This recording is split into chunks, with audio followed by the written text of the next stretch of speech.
Senhor presidente, se o momento que o Brasil vive exige reformas, e é isso que dizemos à população, fica impossível justificar por que é que não tratamos da reforma da máquina pública e do custo dessa máquina.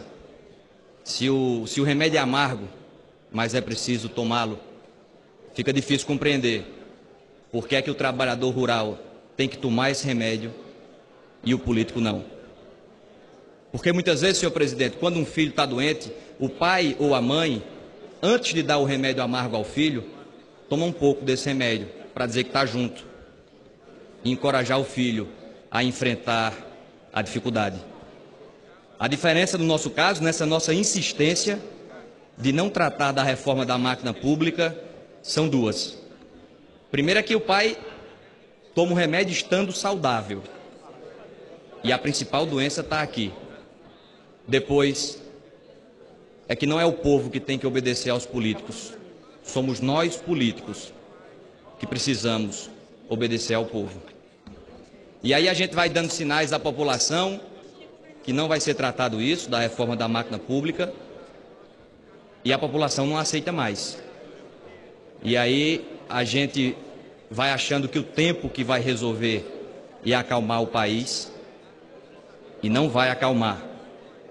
A gente precisa tratar de temas que beiram a obviedade da exigência da população para que a gente dê uma resposta.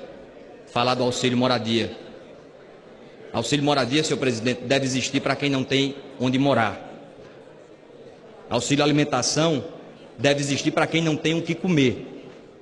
E a gente tem uma máquina pública inchada, agigantada, repleta de espaços como esses, e não vamos dizer que é só a classe política, vamos avançar no poder judiciário, vamos avançar em todos os espaços da máquina pública para acabar com essas distorções.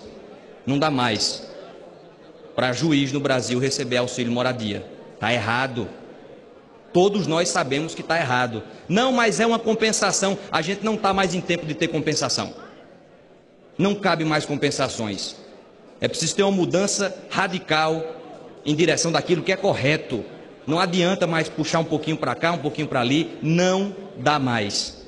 E é esse embate.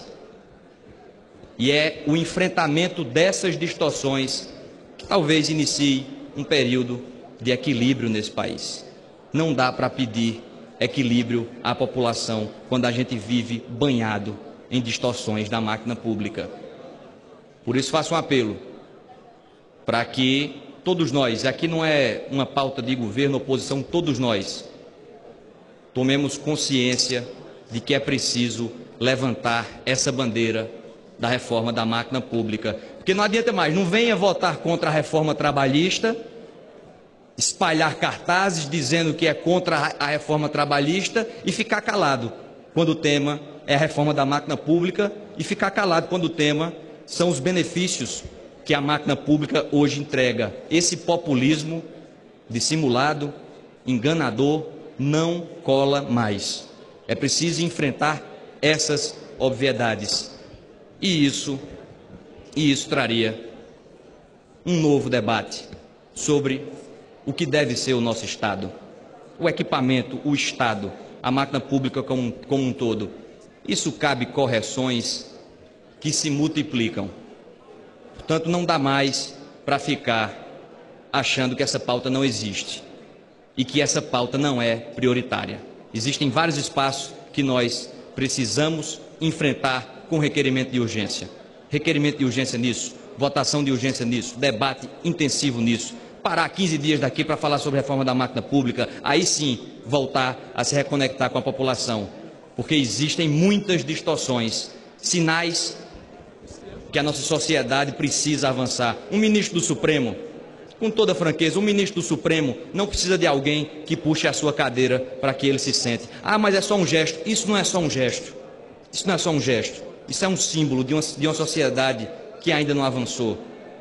Precisa que alguém puxe a cadeira, um sujeito que não tem condições de se locomover. Um tetraplégico, um paraplégico. Aí sim, mas um ministro do Supremo não. São esses sinais, é essa nova simbologia é essa nova linguagem que o povo brasileiro está sedento para que a gente traga para esta casa. E isso está cada vez mais óbvio. Isso está cada vez mais claro. E cada vez mais óbvio e claro que a população não vai se contentar com o tempo, o passar do tempo. As coisas não vão se acalmar enquanto a gente não compreender a quadra democrática que o país vive